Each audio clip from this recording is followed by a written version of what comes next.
భారీ అంచనాలతో ప్రపంచవ్యాప్తంగా డిసెంబర్ 5వ తేదీన విడుదల కావాల్సినటువంటి అఖండ 2 మూవీ కొన్ని అనివార్య కారణాల వల్ల ఈ మూవీ విడుదల వాయిదా పడింది. అఖండ 2 మూవీ విడుదల వాయిదా పడినటువంటి నేపథ్యంలో నారా లోకేష్ గారి చొరవ చూపించి ఈ సమస్యను సామరస్యపూర్వకంగా ఆయన సద్దుమణిగేలా చేశారని, నారా లోకేష్ గారి ఎంట్రీతో ఈ సినిమా విడుదలకి లైన్ క్లియర్ అయిందని, అతి త్వరలోనే అఖండ 2 మూవీ మళ్ళీ విడుదలకి సిద్ధమైంది అన్నట్టుగా కొన్ని వార్తలు వస్తూ ఉన్నాయి. నందమూరి బాలకృష్ణ గారి హీరోగా బోయపాటి శ్రీను దర్శకత్వంలో అత్యంత ప్రతిష్టాత్మకంగా తెరకెక్కిన చిత్రమే అఖండ 2 తాండవం. భారీ అంచనాల మధ్య డిసెంబర్ 5వ తేదీన ఈ సినిమా విడుదలవుతుందని అందరూ అనుకున్నారు. గురువారం సాయంత్రం రోజు ప్రీమియర్ షోలకి రంగం సిద్ధం చేశారు. అలాగే శుక్రవారం రోజు ఈ సినిమా విడుదలకైతే నిజంగా సన్నాహాలు చేశారు. అయితే మరికొద్ది గంటల్లోనే ప్రీమియర్ షోలు పడబోతున్నటువంటి క్రమంలో ఊహించినటువంటి అడ్డంకి ఈ సినిమాకి ఎదురైంది. ఈరోస్ ఇంటర్నేషనల్ అనేటువంటి సంస్థ ఈ 14 రీల్స్ ఎంటర్టైన్మెంట్ సంస్థ నిర్మాతలతో గతంలో వారికి కొన్ని లావాదేవీల విషయంలో వివాదం ఉండేది. ఆ వివాదాల కారణంగా ఈ ప్రొడ్యూసర్ల మీద ఏరోస్ ఇంటర్నేషనల్ సంస్థ మద్రాస్ హైకోర్టుకు వెళ్ళడం, అక్కడ ఒక పిటిషన్ దాఖలు చేయడం, ఈ కేసుని విచారిస్తున్నటువంటి క్రమంలో మద్రాస్ హైకోర్టు ఈ సినిమా విడుదలకి మధ్యంతర ఉత్తర్వులు ఇస్తూ స్టే ఇవ్వడం, ఇవన్నీ మనం చూసాం. ఆ తర్వాత కోర్టు బయట ప్రొడ్యూసర్లు ఆ సంస్థతో సెటిల్మెంట్ చేసుకుంటారు అనేటువంటి వార్తలు కూడా చాలానే వచ్చాయి. అయినప్పటికీ నందమూరి బాలకృష్ణ గారి అభిమానులు ఎంతో ఉత్కంఠగా ఈ సినిమా విడుదల కోసం అయితే ఎదురు చూశారు. వారికి చేదు వార్త. నిజంగా ఈ సినిమాకి సంబంధించినటువంటి విడుదలైతే వాయిదా పడింది. ఆ వాయిదా పడిన తర్వాత చాలా మంది రంగంలోకి వచ్చారు. ఈ సినిమాకి సంబంధించి ఇక సమస్య వివాదం ఏదైతే ఉందో దాన్ని సామరస్యపూర్వకంగా సద్దుమణిగేలా చేశారంటూ రకరకాల వార్తలు చూసాం. అయితే అవేమీ జరగలేదు. కానీ నారా లోకేష్ గారు ఎంట్రీ ఇచ్చిన తర్వాత ఈ సమస్య పరిష్కారం దొరికిందని, అతి త్వరలోనే అఖండ 2 మూవీ మళ్ళీ విడుదలకి సిద్ధమవుతోంది అన్నట్లుగా కొన్ని వార్తలు వస్తున్నాయి. ఆ వార్తల సారాంశం ఏంటనేది ఒకసారి మనం పూర్తి స్థాయిలో విశ్లేషణ చేసుకునేటువంటి ప్రయత్నం చేద్దాం. అఖండ 2 లోకేష్ మాట సాయం. అఖండ 2 సినిమా విడుదలకు సంబంధించి శుక్రవారం రోజంతా సుదీర్ఘ మంతనాలు, చర్చలు జరుగుతూనే వచ్చాయి. టాలీవుడ్ పెద్దలంతా కూర్చొని కింద మీద పడుతూ ఉంటే బయట ఒకటే వదంతులు, అంతా సెటిల్ అయిపోయింది, అదిగో కోర్ట్ ఆర్డర్, ఇదిగో విడుదల ప్లాన్ అంటూ రకరకాల గాసిప్లు కూడా మనం చూసాం. మరో పక్కన హీరో బాలయ్య ఇంత వదులుకున్నారు, దర్శకుడు బోయపాటి శ్రీను అంత వదులుకున్నారు అంటూ కూడా పెద్ద ఎత్తున వార్తలు అయితే వచ్చాయి. ఒకటి మాత్రం వాస్తవంగా కనిపిస్తోంది, విషయం మొత్తం ఓ కొలిక్కొచ్చింది. కోర్టు వ్యవహారాలు కూడా గాడిన పడ్డట్టుగా తెలుస్తోంది. మంగళవారం నాటికి కోర్టు వ్యవహారాలు సానుకూలంగా పరిష్కారం కావచ్చు అనేటువంటి నమ్మకం అయితే కలుగుతూ ఉంది.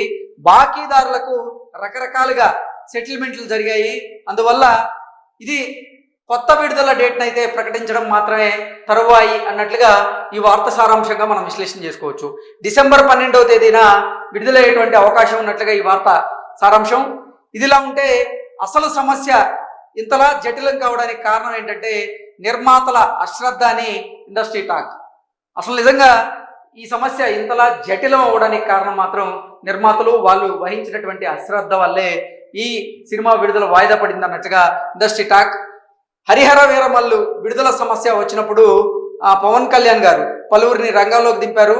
మనోహర్, లింగమనేని, విశ్వప్రసాద్ ఇలా చాలా మంది రంగంలోకి దిగారు. పవన్ తరపున అన్ని సెటిల్ చేసి మార్గం సుగమం చేశారు. అలాగే అఖండ 2 నిర్మాతలు కూడా ముందుగానే ఈ విషయాన్ని నారా లోకేష్ గారి దృష్టికి తీసుకువెళ్ళి ఉంటే పరిస్థితి వేరుగా ఉండేది. కానీ ఈ చిత్ర నిర్మాతలు మాత్రం అలా చేయలేదు. కానీ శుక్రవారం ఉదయం విషయం మొత్తం నారా లోకేష్ గారు స్వయంగా తెలుసుకున్నారని తెలుస్తోంది. దీంతో ఆయన రంగంలోకి దిగారు, లేదా తన మనుషులను అయితే దింపినట్లుగా కూడా ఈ వార్త సారాంశంగా మనం విశ్లేషణ చేసుకోవచ్చు. దాంతో చకచక అన్ని పనులు జరిగిపోయినట్లుగా, ఎవరికి ఏం చెప్పాలి అన్నది పర్ఫెక్ట్గా ప్లాన్ చేశారని తెలుస్తోంది. నారా లోకేష్ గారు చెప్పిన తర్వాత వినని వాళ్ళు ఉంటారా అంటే ఉండరు అనేటువంటి సమాధానం అయితే ఎక్కువగా వినిపిస్తూ ఉంటుంది. ఏ బాకీ అయినా సరే రెండు విధాలుగా ఉంటాయి. ఒకటి అసలైతే, రెండవది వడ్డీ. సాధారణంగా ఇలాంటి సమయాల్లో వడ్డీలు వదులుకోవడం లేదా తగ్గించుకోవడం వంటివి జరుగుతాయి. అలా జరగాలంటే సరైన వాళ్ళు చెప్పాలి. అంటే నారా లోకేష్ లాంటి మంత్రులు, ఆ స్థాయి ఉన్న వాళ్ళు చెప్తే నిజంగా ఏ సమస్య అయినా సామరస్యపూర్వకంగా సెటిల్ అయ్యేటువంటి అవకాశం అయితే ఉంటుంది. మొత్తం మీద ఈ అఖండ 2 విడుదలకి ఆర్థిక వ్యవహారాలన్నీ కూడా శనివారం సద్దుమణిగాయి అన్నట్లుగా వార్తలు వస్తూ ఉన్నాయి. ముందుగానే నారా లోకేష్ గారి దృష్టికి ఈ సమస్యను తీసుకువెళ్ళి ఉంటే విడుదల సజావుగా జరిగిపోయేది. కానీ నిర్మాతలు ఎందుకో ధీమా పడిపోయారు. విడుదలకి పెద్దగా ఆటంకాలు రావని వారు అనుకున్నారు. కానీ ఈరోస్ ఇంటర్నేషనల్ రూపంలో ఈ సినిమాకైతే ఈ విడుదలకి ఆటంకాలు వచ్చాయి. దీంతో ఇక నిర్మాతలు ఏం చేయాలో అర్థం కాని పరిస్థితుల్లో ఉన్నారనేటువంటి సమయంలో నారా లోకేష్ గారు రంగంలోకి దిగారని, ఈ సమస్య, ఈ వివాదం ఏదైతే ఉందో ఈ సమస్యను సామరస్యపూర్వకంగా సద్దుమణిగేలాగా ఆయన చేశారని, ఆయన రంగంలోకి దిగిన తర్వాత ఈ వివాదం పరిష్కారం అయిందని, అతి త్వరలోనే అఖండ 2 మూవీ మళ్ళీ విడుదలకి సిద్ధమవుతుందని, అందులో భాగంగానే ఈ అఖండ 2 సినిమా ప్రొడ్యూసర్లో ఒకరైనటువంటి రామ్ అచంట తాను ఎక్స్ వేదికగా ఒక బ్లాక్ బాస్టర్ డేట్ ని అనౌన్స్ చేయబోతున్నాం అంటూ ఆయన పోస్ట్ చేసినటువంటి నేపథ్యంలో ఈ సినిమా విడుదలకు సంబంధించినటువంటి వివాదం ఏదైతే ఉందో ఆ వివాదం శనివారం రోజు, శుక్రవారం రోజు పూర్తిగా సద్దుమణిగిపోయిందన్నట్టుగా రకరకాల వార్తలు అయితే వస్తూ ఉన్నాయి. ఇదిలా ఉంటే కోర్టు వ్యవహారాలు మంగళవారం నాటికి సానుకూలం అవుతాయనేటువంటి నమ్మకం అయితే నిర్మాతల్లో ఎలాగో ఉంది. ఎలాగైనా శనివారం మార్నింగ్ షోతో విడుదల చేద్దామనేటువంటి ప్రయత్నం కొంతవరకు జరిగింది. కానీ అదైతే సాధ్యం కాలేదు. ఒక వారం వెనక్కి జరిగితే ఓటీటీ హక్కులు తీసుకున్నటువంటి నెట్ఫ్లిక్స్ కూడా పెద్దగా అభ్యంతరం అయితే పెట్టేటువంటి అవకాశం ఉండదు. అందువల్ల 12న విడుదలకే ఎక్కువ అవకాశం ఉందన్నట్టుగా ఈ వార్త సారాంశంగా మనం విశ్లేషణ చేసుకోవచ్చు. 19న అవతార్ సినిమా ఉంది.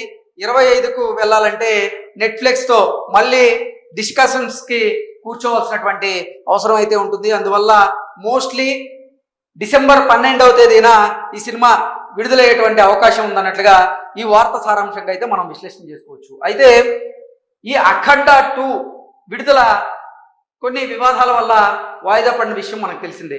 ఆ వివాదాలు నారా లోకేష్ గారి ఎంట్రీ వల్ల సద్దుమణిగాయని, సీన్ రివర్స్ అయిందని, ఇప్పుడు అఖండ 2 మూవీకి ఉన్నటువంటి వివాదాలన్నీ కూడా సద్దుమణిగి ఈ సినిమా విడుదలకి ఇక నెక్స్ట్ ప్లాన్ చేస్తున్నారు ప్రొడ్యూసర్లు అన్నట్టు రకరకాల వార్తలు అయితే వస్తూ ఉన్నాయి. దీని మీద నిజంగా అంటే ఈ వార్తలో వాస్తవం ఉందా లేదనేది స్పష్టత అయితే లేదు. కానీ నారా లోకేష్ గారు నిజంగా ఏదైనా ఒక సమస్య ఉంది అని తెలిస్తే మాత్రం ఆయన చొరవ చూపిస్తారు. ఆయన చొరవ చూపించి ఆ సమస్యను సామరస్యపూర్వకంగా ఆయన సద్దుమణిగేలాగా ఆ సమస్యకు పరిష్కారాన్ని అయితే వెతుకుతారు. కాబట్టి నిజంగా ఈ సినిమాకు కూడా నారా లోకేష్ గారు అయితే మాట సాయం చేసి ఉండొచ్చు అనేది అయితే మనం పూర్తి స్థాయిలో విశ్లేషణ చేసుకోవచ్చు. Thank you so much.